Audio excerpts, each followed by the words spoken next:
क्या किसी ने इतना खतरनाक और ताकतवर पुलिस अफसर पहले कभी देखा है? कोई भी अपराधी अगर जरा सा भी विरोध करने की हिम्मत करता है तो ये अंकल एक जोरदार थप्पड़ में उसे बेहोश कर देते हैं। यहाँ तक कि सबसे ढीठ गुंडे भी इनके सामने टिक नहीं पाते। डोंग ली यानी हमारे खतरनाक अंकल आज की तारीख में वो कोरिया में पुलिस टीम के कप्तान हैं और कोरिया की लगभग सारी अंडरवर्ल्ड गैंग्स इनसे कांपती हैं। लेकिन इसी बीच चीन से 3 बदमाश अवैध तरीके से कोरिया में घुस आते हैं। ये लोग सूदखोरी करते हैं इतनी बेरहमी से कि अगर कर्ज न चुका सको तो सीधा हाथ काट देते हैं। इतना ही नहीं, ये लोग मजे के लिए कत्ल भी करते हैं। जहां मन किया वहीं खून खराबा। पर बदकिस्मती से इन लोगों ने गलत आदमी से पंगा ले लिया। अब सवाल ये है, ये पुलिस अंकल इन गुंडों का क्या हाल करेंगे?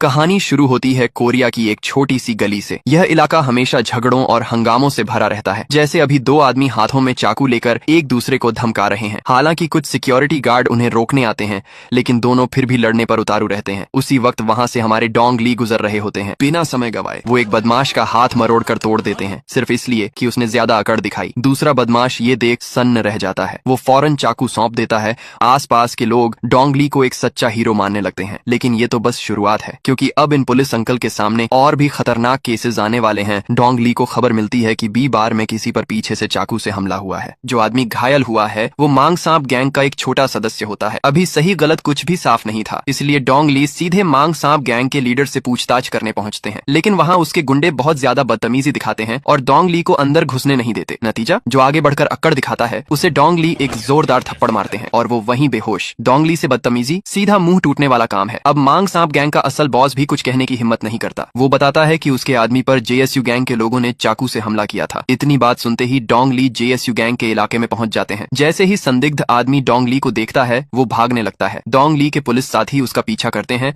और एक कमरे तक जा पहुंचते हैं। लेकिन वहां जेएसयू गैंग के लोग बहुत ज्यादा थे। पुलिस वालों के चेहरे लाल हो जाते हैं। तभी सब एक तरफ हटते हैं और डोंग ली को काम संभालने देते हैं। एक बदमाश आगे बढ़कर डोंग ली को गाली देता है और अगले ही पल उसका मुंह टेबल में धंसा दिया जाता है। जेएसयू गैंग बस खड़ी रहती है। किसी की हिम्मत नहीं होती कुछ करने की। संदिग्ध आदमी समझ जाता है कि अब मामला खराब है, इसलिए वो बाहर की ओर भागता है। चल देखता हूँ कितनी दूर भागेगा। डोंग ली थोड़े मोटे जरूर हैं, लेकिन दिमाग बहुत तेज है। वो दूसरे रास्ते से घूमकर सीधे संदिग्ध के सामने आ जाते हैं। लेकिन ये बदमाश अब भी नहीं सुधरता। वो चाकू निकालकर धमकाता है। डोंग ली शांति से कहते हैं चाकू रख दे, लेकिन वो नहीं मानता। नतीजा, एक ऐसा थप्पड़ की सीधा जमीन से दोस्ती हो जाती है। किस्मत अच्छी थी कि डोंग ली ने हाथ हल्का रखा, वरना ये तो सीधा ऊपर पहुंच जाता। अब दूसरी तरफ याद है वो 3 चीनी गुंडे जिनका जिक्र पहले हुआ था। चीन में खास तौर पर वांटेड होने की वजह से ये लोग कोरिया भाग आए थे। यहाँ आकर इन्होंने सूदखोरी शुरू कर दी और बेहद बेरहमी से मर्डर्स करने लगे। मांग सांप गैंग का एक छोटा सदस्य इनसे 30 मिलियन वॉन उधार लेता है, लेकिन ब्याज ऐसा लगाते हैं कि राशि सीधे 200 मिलियन वॉन हो जाती है। इतना पैसा कौन देगा? इनका बॉस मी चान अपने 2 गुंडों को भेजता है। दोनों उस लड़के का एक हाथ बुरी तरह तोड़ देते हैं ताकि सबको चेतावनी मिल जाए। मतलब साफ था, पैसा नहीं दिया तो जान भी जा सकती है। इधर डोंग ली पहले वाले संदिग्ध को थाने ले आते हैं, लेकिन ये आदमी बहुत जिद्दी निकलता है। किसी भी हाल में असल मास्टरमाइंड का नाम नहीं बताता। अब डोंग ली को मजबूरन अपना खास तरीका अपनाना पड़ता है।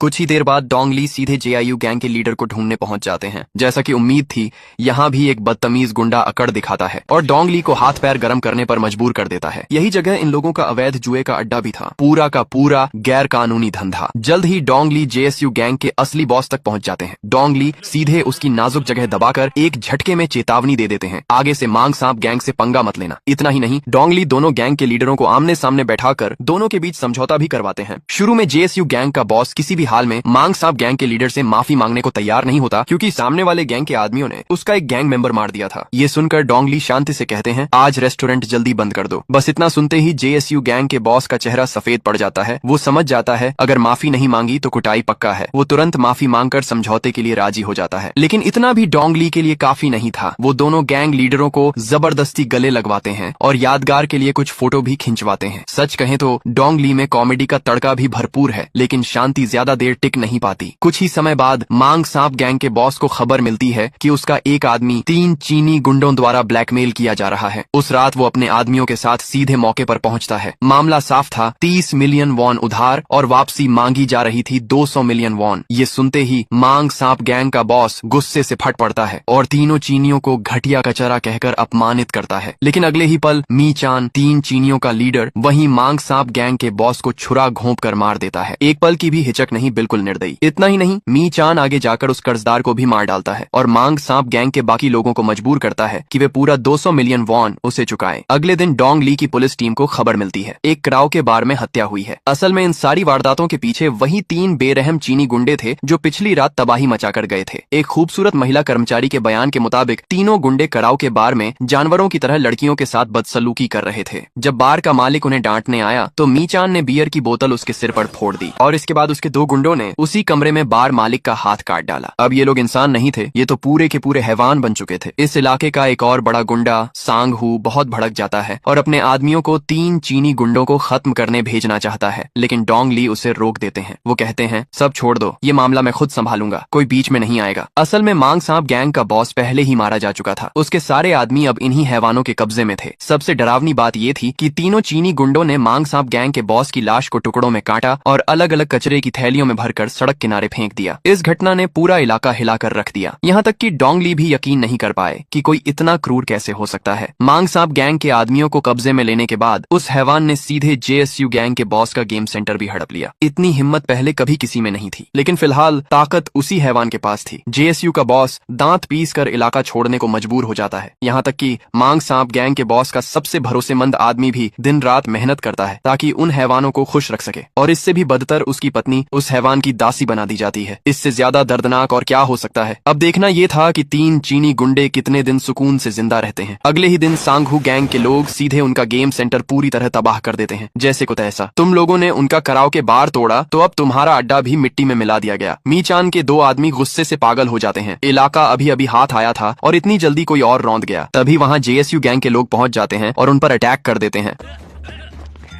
कुछ ही देर में वहां डोंग ली भी पहुंच जाते हैं और उन्हें रोकने की कोशिश करते हैं। वो मूर्ख अपनी औकात भूलकर डोंग ली से लड़ने लगा। नतीजा, डोंग ली उसे कुत्ते की तरह गले से दबोच लेते हैं। दूसरा आदमी 2 पुलिस वालों से भिड़ता है, लेकिन किस्मत से भाग निकलता है। आखिरकार पुलिस सिर्फ उसी पहले वाले को थाने ले जाती है, लेकिन ये आदमी मी चान का पक्का वफादार निकलता है। वो किसी भी हालत में अपने बॉस का पता नहीं बताता। मजबूर होकर डोंग ली को इलेक्ट्रिक स्टन गन का इस्तेमाल करना पड़ता है, लेकिन इतना सब होने के बाद भी वो एक शब्द नहीं बोलता। अगले दिन जेएसयू गैंग का बॉस अपनी बूढ़ी माँ का जन्मदिन धूमधाम से मनाता है। पूरा माहौल खुशी से भरा होता है, लेकिन तभी मी चान और उसका आखिरी आदमी वहाँ पहुंच जाते हैं। भीड़ में घुसकर एक एक करके जेएसयू गैंग के आदमियों को मारना शुरू कर देते हैं। मी चान जहाँ तलवार चलाता है वहाँ लाशें बिछने लगती है। कुछ ही पलों में खून की नदी बहने लगती है। आखिरकार जेएसयू का बॉस खुद उस हैवान के सामने आता है। दोनों के बीच भयानक जंग छिड़ जाती है। लड़ाई बेहद क्रूर होती है। यहीं पर कहानी और भी ज्यादा खतरनाक मोड़ लेने वाली है। मी चान दिखने में जितना चालाक था उतना ही खतरनाक भी। मौका मिलते ही जब बड़े लीडर जेएसयू काबू में आ गया तो उसने वहीं पर उसे मार डाला। इसके बाद अंडरवर्ल्ड में हालात और भी ज्यादा बेकाबू हो गए, जिससे पुलिस विभाग पूरी तरह उलझन में पड़ गया। ऊपर से वरिष्ठ अधिकारियों ने डोंग ली की टीम को कड़ी फटकार लगाई। 2 महीने पहले कराओ के बार में हुई हाथ काटने की घटना अभी तक सुलझी नहीं थी और अब एक नया मामला सामने आ गया था। पुलिस टीम इस केस को दूसरी टीम को सौंपना चाहता था, लेकिन डोंग ली ने जोर देकर कहा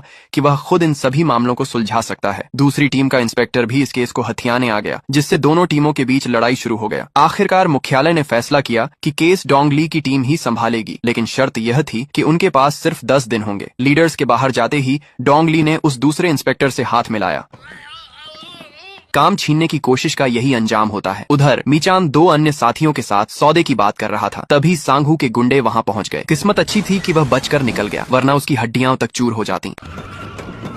भागते समय एक आदमी मौका देखकर मी चान पर हमला करता है अपने लीडर की मौत का बदला लेने के लिए, लेकिन मी चान कोई आसान शिकार नहीं था। वो आदमी आसानी से मी चान के हाथों मारा जाता है, वो भी बहुत ही निर्दयी तरीके से। और ये निर्दयी आदमी सिर्फ यही नहीं करता, वो उसकी पत्नी को भी मारता है और उसे धमकाता है ताकि वह सच बताए। वो कहती है कि असल मास्टरमाइंड जो इन सब के पीछे था वो है संगहू। इधर डोंग ली के पास ज्यादा समय नहीं बचा था जांच पूरी करने के लिए। इतना ही नहीं, चीन से पुलिस भी यहाँ पहुंच चुके थे और वो मी चान के आदमी को चीन वापस ले जाने वाले थे। डोंग ली उस आदमी को समझाता है अगर उसने मी चान के बारे में सच बताया तो डोंग ली उसे कोरिया की जेल में रखेगा। कुछ सालों बाद उसे रिहा कर दिया जाएगा, लेकिन अगर चीन की जेल में भेजा गया तो मृत्यु दंड तय था। लेकिन ये आदमी बहुत जिद्दी निकला और कुछ भी नहीं बताया। डोंग ली हाथ खड़े कर देता है और चीन पुलिस उसे ले जाती है, लेकिन रास्ते में 2 चीनी पुलिस वाले गलती से ड्रग्स दिखा देते हैं। आदमी ने मौका देखा तो उसने कहा अगर आप मुझे छोड़ दो तो मैं सारा ड्रग्स का माल कोरिया में बेचने में मदद करूंगा और मोटा पैसा मिलेगा। ये सुनकर दोनों पुलिस वाले राजी हो जाते हैं। वो उसे फोन नंबर दे देते हैं और कहते हैं जब खरीदार तैयार हो हमें कॉल करना। वो आदमी खुश होकर वहां से चला जाता है। लेकिन असली चाल डोंग ली की थी। डोंग ली ने एक जाल बिछा दिया था। उसने उस आदमी को फंसाया ताकि मीचान को पकड़ा जा सके। वो आदमी अपने लीडर के पास पहुंच जाता है और उसे सब बताता है। लेकिन मीचान बहुत चालाक निकला। उसे शक हो जाता है कि कुछ गड़बड़ है। वो आदमी ड्रग्स निकाल कर दिखाता है। अब जाकर मीचान थोड़ा विश्वास करता है। फिर वो आदमी फोन करता है और कहता है आज रात बार में मिलते हैं। डोंग ली और उसके साथी पूरा प्लान बना चुके थे ताकि उन्हें आज पकड़ लिया जाए और सब कुछ पूरी तरह सफल हो जाता है। हम देखते हैं तीनों चीनी गुंडे अपने साथ कुछ आदमियों को लेकर ड्रग्स लेने निकल जाते हैं। कुछ ही देर में सारे गुंडे सीधा डीलिंग रूम में जाते हैं और वहाँ डोंग ली के लोग उसे फंसाने के लिए तैयार खड़े होते हैं। लगता था कि डोंग ली ने पूरे गैंग को पकड़ लिया है, लेकिन अचानक उसने देखा कि मीचान वहाँ नहीं है। असल में मीचान यहाँ आने के बजाय अपने कुछ साथी लेकर पहले कराओ के बार में पहुंचा ताकि संघू से बदला ले सके। जहाँ भी वो गया वहाँ सभी को बेरहमी से मारने लगा। 10 से ज्यादा गार्ड्स भी इन शैतानों को रोक नहीं पाए। थोड़ी ही देर में मीचान ने संघू को ढूंढ लिया। संघू उसे देखकर डर के मारे भागने लगा। सड़क पर उनका भयंकर पीछा शुरू हुआ। आखिरकार मीचान ने उसे पकड़ लिया और तेज धार वाले चाकू से हमला किया। भाग्य से पहले से ही डोंग ली ने संघू को बुलेट प्रूफ जैकेट दे रखा था, इसलिए मीचान उसे मार नहीं पाया। कुछ ही देर बाद सुरक्षा पुलिस भी वहाँ पहुँच गई और मीचान को पकड़ने की कोशिश करने लगी। मीचान ने देखा कि अब संघू डॉन को मारना पॉसिबल नहीं है, तो वो वहाँ से भागने लगा। वो तुरंत हवाई अड्डे की तरफ निकल गया ताकि चीन भाग सके। पैसे और पासपोर्ट तैयार थे। एयरपोर्ट पर कपड़े बदलकर जैसे ही वो बाहर आया, उसने देखा डोंग ली पहले से ही वहाँ बाहरी इलाके में उसका इंतजार कर रहा था। मीचान समझ गया कि अब भागना नामुमकिन है। उसने टिकट फेंक दिया। फिर शुरू हुआ असली फाइट। मीचान और डोंग ली के बीच जबरदस्त लड़ाई हुई। मीचान बहुत दर्द में था, लेकिन फिर भी खड़ा होकर लड़ता रहा।